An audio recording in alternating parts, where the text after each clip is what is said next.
Hello friends, இன்றைக்கி நம்ம பார்க்க போகிறது சம்பா ரவா உப்புமா எப்படி செய்கிறது அப்படின்னு பார்க்க போகிறோம்.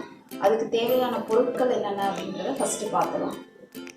ஆனியன் பார்த்தீங்கன்னா மீடியம் சைஸ் ஆனியன் ஒன்று எடுத்துக்கணும். அதுக்கப்புறம் இஞ்சி சின்ன துண்டு ஒன்று, அதுக்கப்புறம் காய்ந்த மிளகாய் பார்த்தீங்கன்னா 3 எடுத்துருக்கேன்.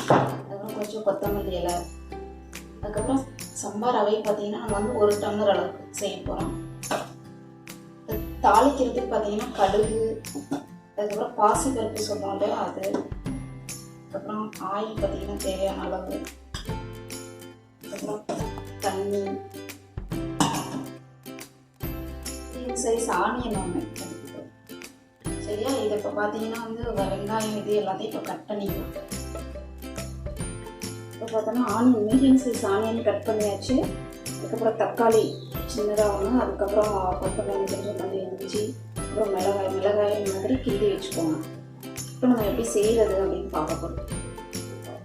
காய வச்சுட்டு ஆயில் போட்டுக்கலாம். தேவையான அளவு ஆயில் போட்டுக்கலாம்.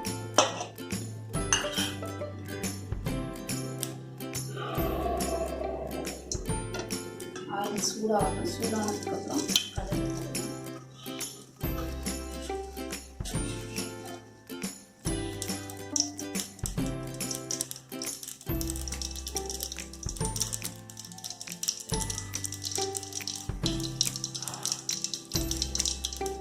போட்டுக்கலாம். பாசி பருப்பு கொஞ்சம் போடுறோம்.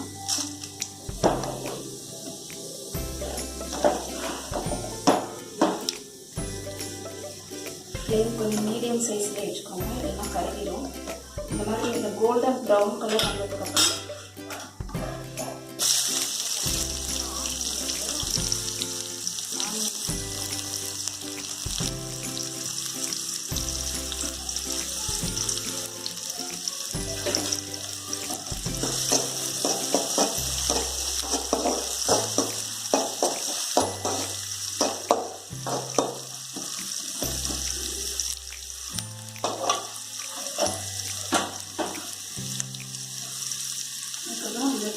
கிளி நிறைய காஞ்ச மிளகாய் நிறைய சேர்க்கலாம். ஒரு இஞ்சிக்கு சேர்க்கலாம்.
இப்போ தக்காளியும் போட்டு நல்லா வதக்கி வந்துடுச்சு.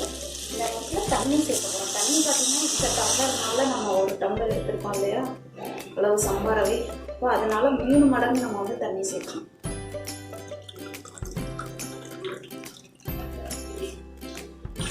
ஆனால் சம்பா ரவை வந்து வேகிறதுக்கு நல்லா டைம் எடுக்கும். அதனால தான் நல்லா 3 மடங்கு தண்ணி சேர்த்து வேக விட்டோம்னாலும் நல்லா சூப்பராக இருக்கும்.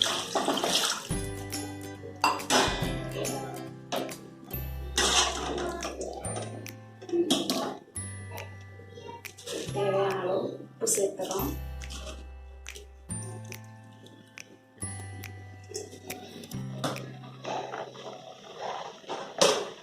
கொஞ்ச நேரம் மூடி வச்சிடும். கொதிக்கிற வரைக்கும் மூடி இருக்கட்டும். மாதிரி கொதிக்கணும். கொதிக்கிற டைமில் சம்பா ரவை எடுத்து வச்சுருக்கோம்ல, இதை அப்படியே அதில் சேர்க்கணும்.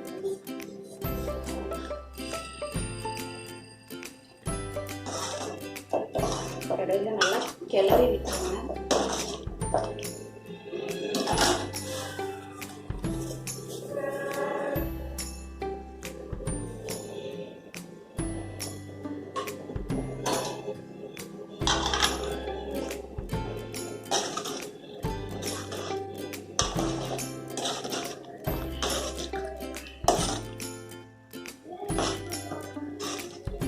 ரவை சேர்த்ததுக்கப்புறம் சம்பா ரவை சேர்த்ததுக்கப்புறம் பார்த்தோன்னா இந்த கன்சிஸ்டன்சியில் இருக்கணும். அப்போ அது வந்து நல்லா வெந்து நம்ம சாப்பிட்றதுக்கு நல்லா சாஃப்டாகவும் டேஸ்ட்டாகவும்.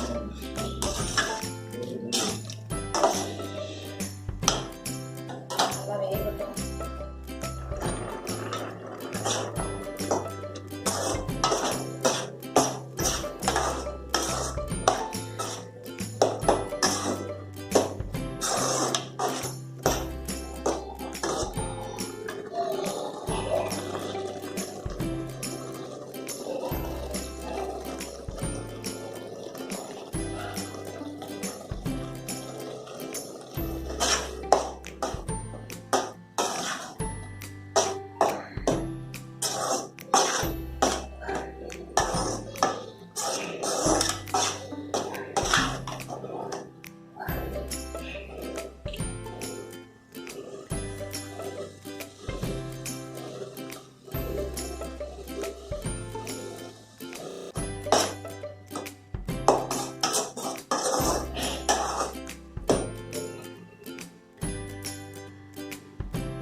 இந்த மாதிரி பதத்தில் இருக்கணும் பார்த்துக்கோங்க. இந்த மாதிரி இருந்தாலும் சாப்பிட்றதுக்கு நல்லாயிருக்கும். ரொம்ப ட்ரையாக இருந்தால் கஷ்டமாக இருக்கும் சாப்பிட்றதுக்கு, மென்று சாப்பிட்றதுக்கு.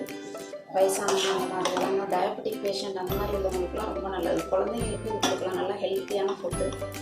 ஸோ இந்த மாதிரி கன்சிஸ்டன்சி இருக்க மாதிரி பார்த்துக்கோங்க. இப்போது சம்பா ரவை உப்புமா ரெடி ஆகிடுச்சு. அதோட தேங்காய் சட்னி வச்சுருங்க. தேங்காய் சட்னியும் சம்பா ரவை உப்புமாவும் பார்த்தோன்னா காம்பினேஷன் செம்ம சூப்பராக இருக்கும். இது வந்து ஒரு ஹெல்த்தியான ஃபுட்டு ப்ளஸ் பேஷண்ட் அந்த மாதிரியும் கொடுக்கலாம். இப்போ டயபெட்டிக் பேஷண்ட் வயசானவங்களாம் இருக்காங்களே வீட்டில், அவங்களுக்கு கொடுக்கலாம், குழந்தைங்களுக்கு கொடுக்கலாம், நம்மளும் சாப்பிட்லாம். எல்லாத்துக்குமே ரொம்ப நல்லது. ஓகே ஃப்ரெண்ட்ஸ், ட்ரை பண்ணி பார்த்துட்டு எப்படி இருந்துச்சுன்னு சொல்லி எனக்கு கமெண்ட் பாக்ஸில் கமெண்ட் பண்ணுங்கள். வேறு ஏதாவது டவுட்ஸ் இருந்தாலும் கேளுங்க. இல்லை வேறு ஏதாவது ரெசிபீஸ் உங்களுக்கு வேணும் அப்படின்னா எனக்கு கமெண்ட் பாக்ஸில் போஸ்ட் பண்ணுங்கள். என்னோடய வீடியோ லைக் பண்ணுங்கள், சேனல் சப்ஸ்கிரைப் பண்ணுங்கள். நல்லா இருந்ததுன்னா உங்களோட ஃப்ரெண்ட்ஸ்க்கும் ஷேர் பண்ணுங்கள்.